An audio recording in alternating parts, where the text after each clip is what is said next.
Hi, I'm Mike, and this is NFGeeks. Well, for this video, I thought I would make a sort of a semi-response to Jeff of SPSpazz. If you look on NFGeeks, Jeff posted two response videos regarding the Scholarchy, and I found them very interesting, and I thought I would do sort of kind of a response video. It's not exactly the same type of response video, but it warranted something because it did jog something out of me. And I thought, it was good to see them because this would be a nice sort of break from the pod wars that have been going on with NFGeeks if you've been following the Cold War that's been going on. And so it was a nice kind of breath of fresh air. In a way, at least to see Jeff and somebody talking about something other than Podlair. So, although Podlair is in the mix with this, I have to say. This sort of, not directly, but there is sort of a connection to all that. So, alright, so Jeff made this video about the Scholarchy, his response to the Scholarchy, and he hates the Scholarchy. And that's fine, because I knew that, and, there was no offense taken. Obviously, he had, he'd say at the beginning of his video, and I knew that. He expressed his displeasure, so it was fine. And, it's always nice to talk about the Scholarchy because, boy, that idea has gone round and round and round and round. Who knew it would get so many responses? Even now, it's still out there getting responses. And so that's great. It makes me come up with different ideas and think about things. And that's why I want to put things out and be open to ideas, because new things get jogged out of that, such as this video, as we will see. Now, I really am not so interested in sort of refuting or commenting with Jeff about the Scholarchy, not because anything he said was bad, but I don't know, part of me just feels like I've said everything that needs to be said, or I don't necessarily have anything new to say. And I guess when I have something new to say, then I'll say it. That doesn't mean maybe I'll make a legitimate response video for Jeff, I don't know. But I kind of want to do something different, and the reason for that is that that wasn't the strongest thing that came out of me when I watched his videos. What really came across to me in a fascinating way is how SP his response was. That his response was a classic SP framed in an SP point of view. And that's what I keep saying to myself, or saying to myself as I was watching it. I was saying, wow, this is so SP. I mean, listen to the way he's describing it, and his attitude, and his, his point of view, and his values. Like, wow, this is so within the realm of SP, and that's what really struck me the most, and it really hit me. And so I really want to do is I want to comment on that. I want to talk about how Jeff really exemplified SP and how much SP came out of him in that video, okay, because I think that's important to watch and see that, and I encourage the rest of you to see that. Now here's the comical part, and it was so comical to me that I wanted to do this video yesterday, but I couldn't do it because I couldn't stop cracking myself up about it. But I'm already starting. Essentially, I'm going to do the same thing Podlair did. Which is do a video on somebody describing how they match something. I'd be cracking up about that. But that's because they did this to me and everybody in NFGeeks and other people too, and that idea sort of jogged out this idea to do this. But I'm going to do it in a different way, hopefully. And the most important thing is that I'm not trying to convince Jeff that he's something he's not. Okay, that's item one. And I'm not trying to perpetuate a truth onto him, because he did the Myers-Briggs too, so we're all on that. And the real thing I want to do is scaffold him. That's why that's the title of this video, scaffolding. And scaffolding meaning bring him up, give him support. Support as an SP. As you know, some of the videos from Pod there called dismantling, and that's kind of, I don't know, jerky, taking people apart. Why would you do such a thing? Why would you even think to do such a thing? And I don't want to do that to Jeff. I don't do that to anybody. NFGeeks is about ripping somebody to shreds. I want to support people, even in my criticisms. So, really, this is about scaffolding Jeff and SPSpazz and the channel, everything, and try to build up and give support about being an SP and what does it mean to be an SP and how Jeff exemplifies SP, because that's the thing I kept thinking about the whole video. I was like, wow, this is so SP, isn't this fascinating? So that's what I want to do, and so I want to go over some points. I didn't make like a timing thing, like at 5:11 in the second video. I didn't do that. But I do want to sort of go over a few things that I saw, and maybe you can see them too, you know. So first of all, the most important one, I think, is evident, and this is a very SP thing, and he said it himself. Jeff, in another video, Jeff said this, and that is, you know, he said if there's one word that sums up SP, it's freedom, and I never forgot that, because I said right away, I said, yep, he's right. And I think that's a common theme through the whole video. Right or wrong, whether he's right about these assertions or not, and all the NTs can go through that. That's your job. But what I saw, you know, what's on the intent, what's on the inside. I'm an NF. That's what I care about. And what you really see is the SP love of freedom. You know what I mean? Because that's what he felt was being restricted. People's freedoms to do things, be things, live the way they want to live. You know, that was his main issue with the Scholarchy. He felt that the Scholarchy was interfering with that. In addition to that, you could see the rebellious spirit of SP. No, you know, down with the, he said it at the end very comically, down with the Scholarchy, and that's that rebellious spirit that SPs have. So it ended on this great sort of SP note. Now, a couple of things is, you know, one of the issues he had a problem with was the, you know, the use of the word class, you know, and having classes. You know, and that's a very SP thing, because SPs do not like to be caged or fenced in. Okay, they like to be, you know, out, no fence, or they want to jump over the fence or break the fence or whatever. And class can be seen as a fence, and so, you know, there's that SP want of not having a fence around them, you know, not wanting to be restricted. And that restriction, what's interesting is that it can be a literal restriction, or even the symbolism of the restriction. The word of it was abhorrent to Jeff. And so that really, you know, spoke to SP, as well as that, you know, he wasn't too happy with the hierarchical side of it. Not that he said it in those words, but that was apparent. And, you know, that also speaks to the freedom that SPs want. You know, SPs want to exist in a movement, in a zone. They always want to keep moving, and they want that zone to, you know, that freedom of movement. Not just physically, but in anything that they're doing. You know, they want to be, you know, left to their ability to go where they want to go, and that could be in any directions, you know, spatially, up, down, left, right. Interestingly, I have a friend who will hopefully be on NFGeeks at some point, call him Top Gun, and Top Gun's a pilot, and he just had a picture on Facebook where he's upside down in the plane. He's trying to get me in this plane. There's no chance I'm getting in this plane, but you know, you can see the ground above him, and it reminded me though of the freedom that SPs want. You know, the ability to be upside down, three-dimensionally, and be happy with it. You know, and you know, and it's great. He is a good ISTP, the Top Gun, because he's totally cool and collected. You know, there's no, like, in the picture, there's no, like, sense of fear or anything like that in his face. It's fantastic. All right, but this is about Jeff. Another thing that came up in the video, I think, is that there was sort of this non-judgmental live and let live point of view, and I kind of, one of the ways was towards me. Again, there wasn't necessarily a judgment towards me personally in some larger sense. I mean, SPs aren't like that. You know, it's just about the moment. That's another thing we'll get to, you know, living in the moment. It was just the moment of how the video impacted him in just a single moment. So, but there was no sort of long-term judgment, unlike the SJs, you know. You know, there was a live and let live thing about it.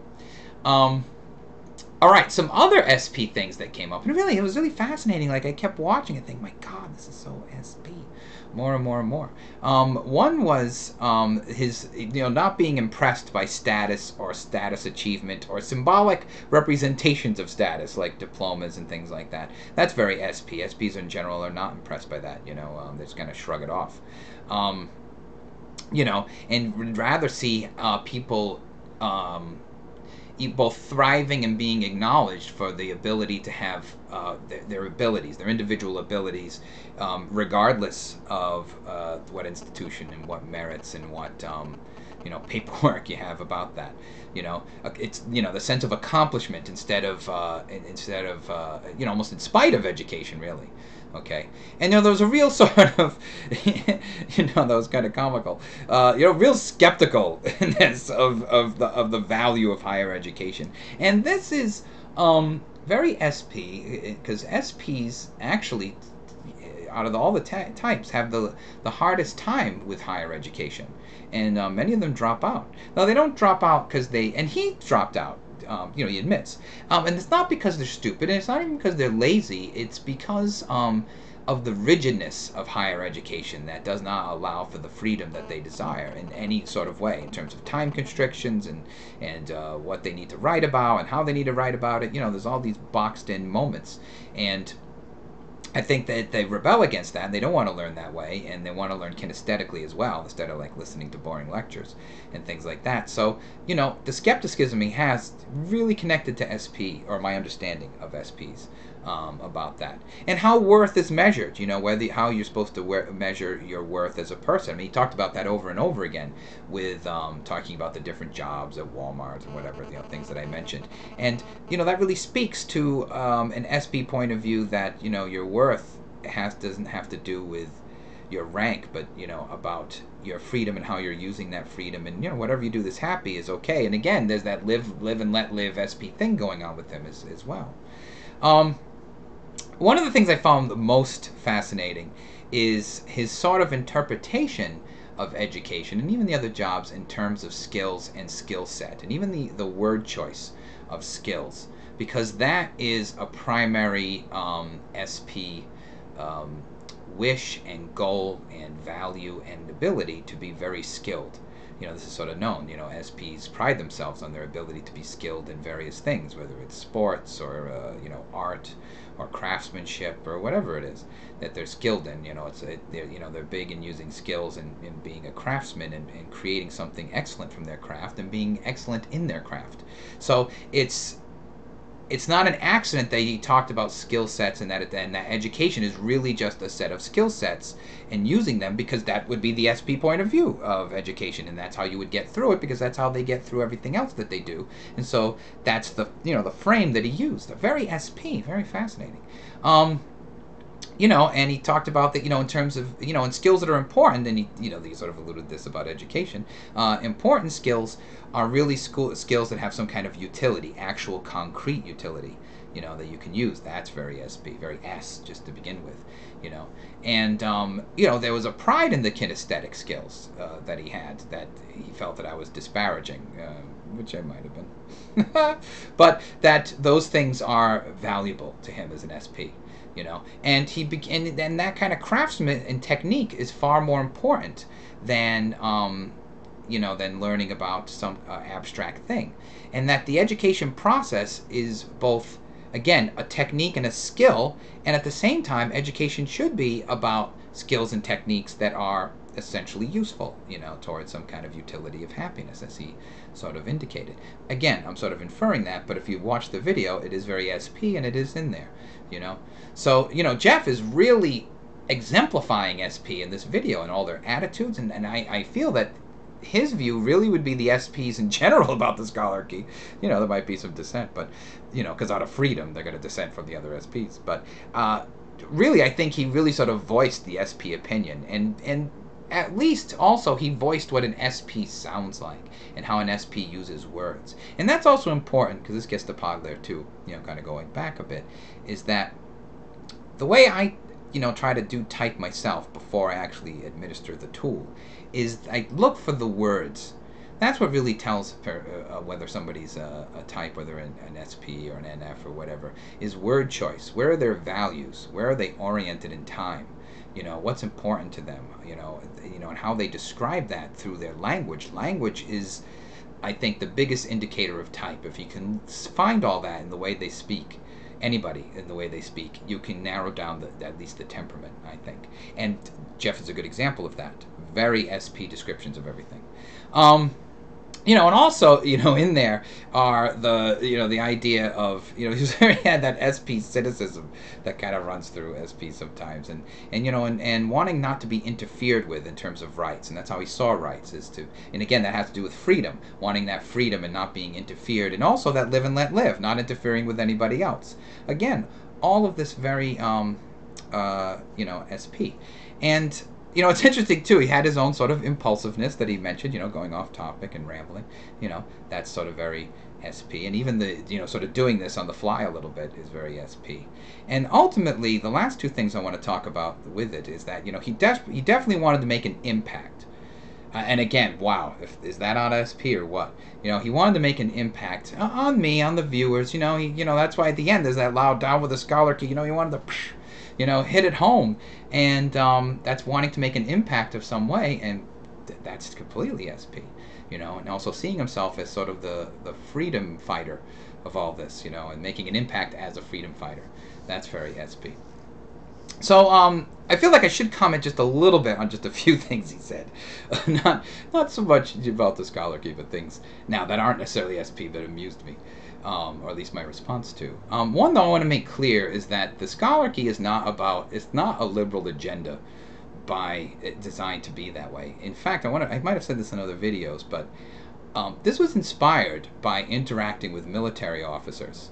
I'm in my PhD program, there are a lot of military officers who are getting the same PhD as I am. I mean, actually, it's almost an overpopulation of military officers, mostly naval officers, Marines, Marine chaplains, very interesting people.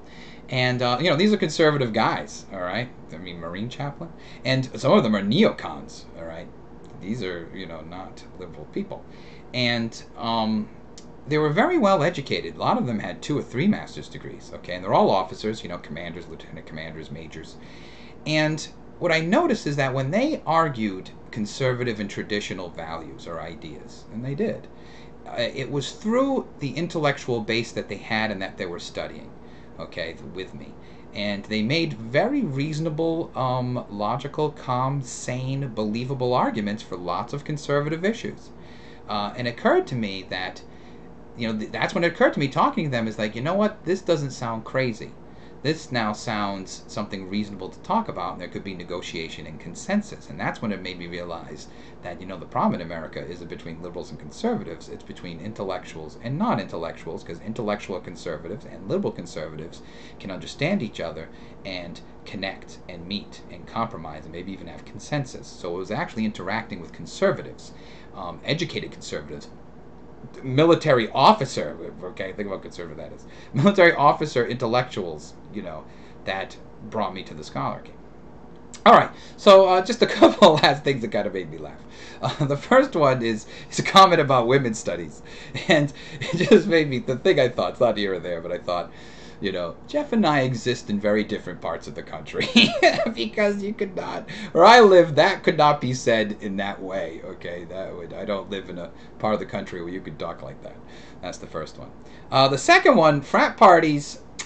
What temperament you think organizes and goes to frat parties? I wonder which one. You should think about that, everybody. And the last one, it's funny because the way he said it, I thought, boy, I have the complete opposite opinion on this. And that is, you know, he said that, you know, there are people who say, well, I've read Kierkegaard, but I don't know how to turn on a faucet, you know, and criticizing that.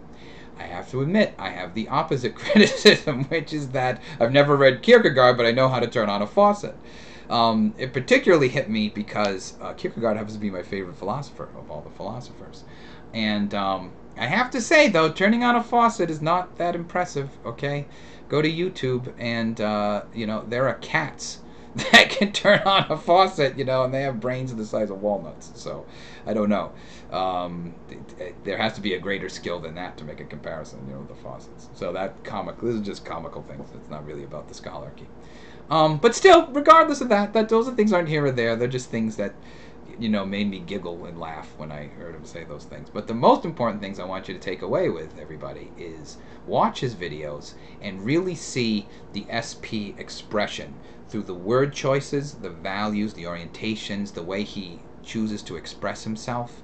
And you'll get a really good example of SP. And even in the criticism of the Scholarchy, his criticism is coming from an SP perspective. And that's really the most interesting thing, because it really sort of validates Myers-Briggs and personality type and temperament. And so that's about it. So check that out and watch SPSpazz SP.